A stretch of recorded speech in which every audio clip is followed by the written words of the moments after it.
to maybe earlier in the year? Nothing. Defensively, then what challenge did they present to you? We turned the ball over 25% of the time.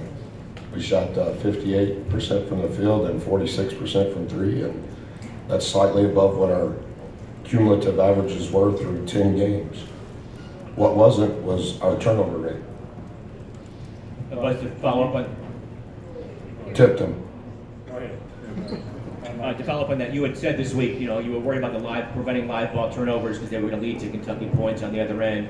What about that Kentucky pressure kind of led to turnovers today?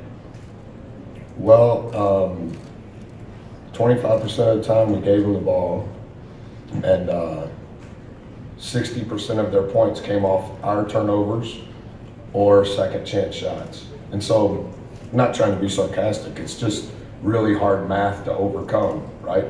If 60% of your shots, 60% of the opponent's shots, points, come off offensive rebounds and turnovers.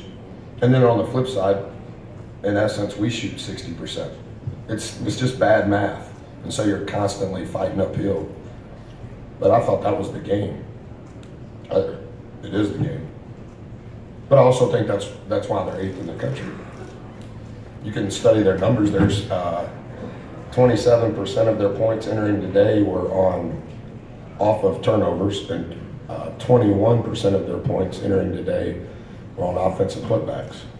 So they were a little better against us specific to that. Buzz, Kentucky's been talking about respect this week and trying to gain it individually. I think John means individual players. What did you think of them in terms of I love proper respect? Coaches. I love Coach. Early entry Hall of Famer. That's only happened 6 times in the history of the game. Guy's still coaching, and he's inducted into the Hall of Fame. Have the utmost respect for him.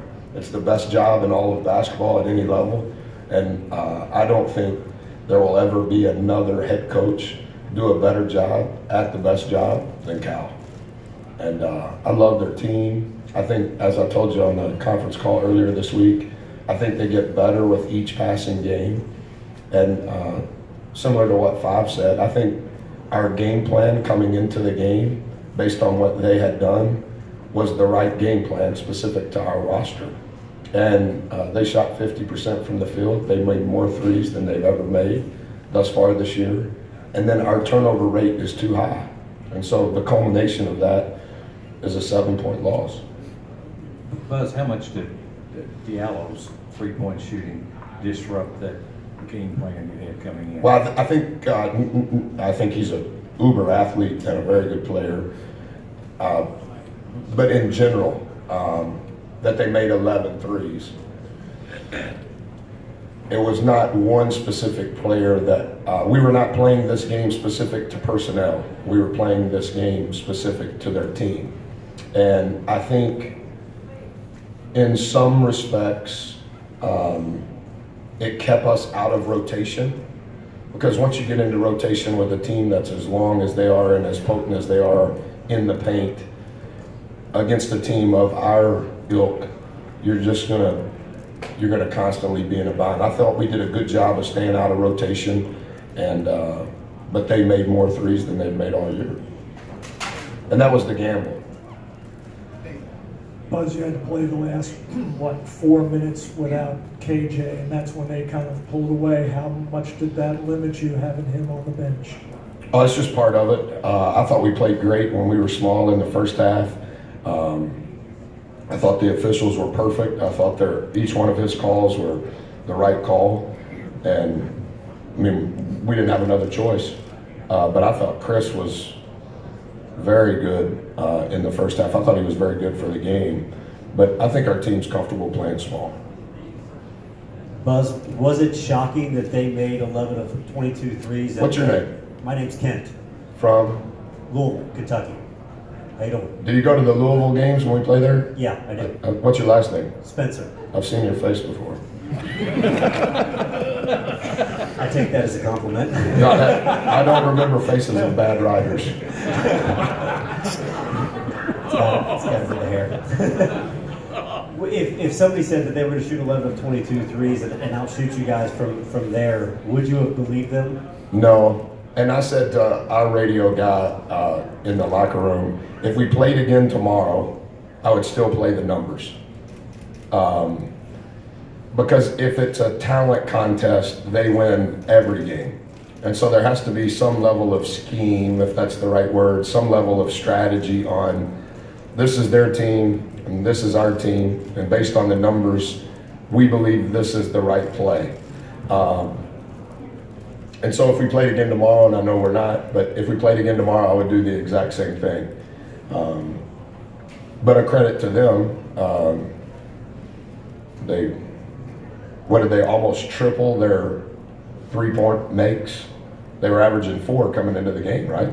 So, Coach Cal said that he kind of dusted off a press that he hasn't used in maybe 10 years. What did that press do, and was that a surprise, I guess?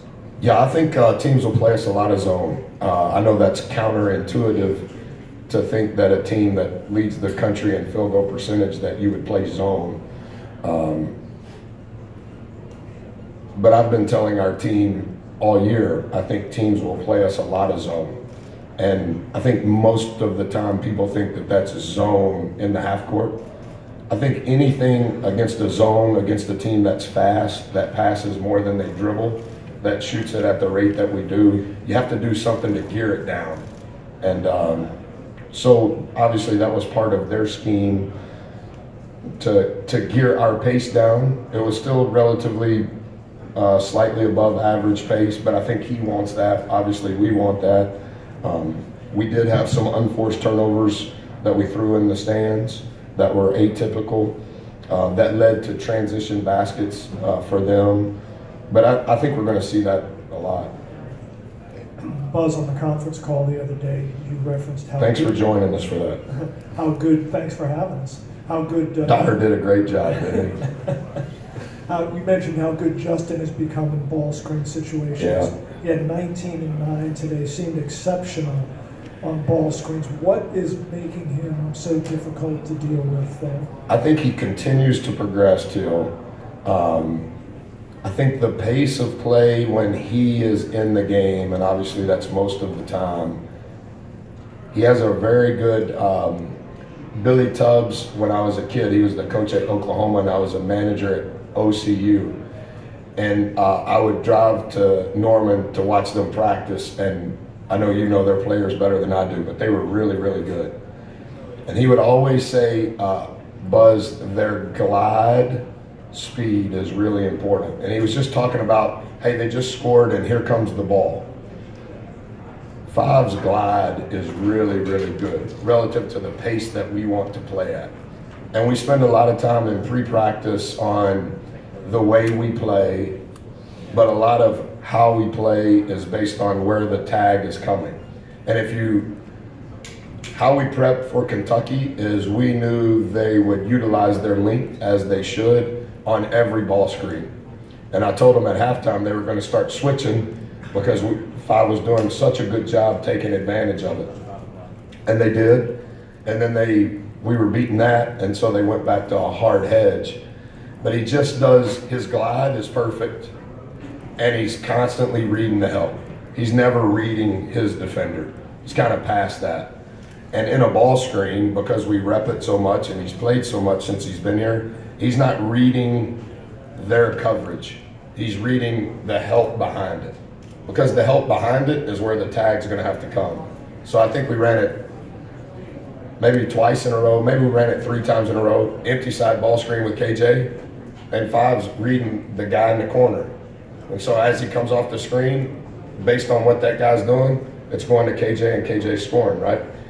He's just, he's spending more time watching tape. He's doing a much better job as an upperclassman of,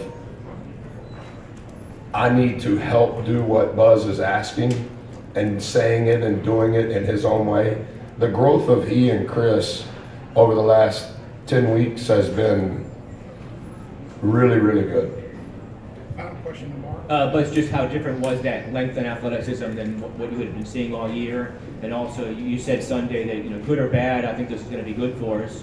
And so how can this wind up being good for you? Well, I think it's good for us because it's before Christmas and we're going to play a lot of teams like this over the next 70 days. I think playing in this environment with this arena and this support and this talented of a roster against a Hall of Fame coach, all of that stuff is really healthy. And it forces you to have a rep of what am I going to do in that situation. And I think the next step for us is how are we going to handle tomorrow and Monday. And like I told our team, I mean this respectfully, playing against a team that you thought was a religion, not a university. They're one and the same. How are we going to handle that? And because they have a unique style of play, and that's the next step that we have to take. And to the credit of our staff and our team, with each step, I think our guys have done it the right way. I would play this game over and over because I think the numbers will bear out as time goes if we put ourselves in a position, and I don't know that we will, but if we put ourselves in a position and it's a straw vote, a swing vote, playing at Kentucky in a guarantee game, because it's so, why are you doing that, Buzz? You're the only ACC team doing it. I guess what I would say is I've made a living doing that, so I like those. Thank you, Coach.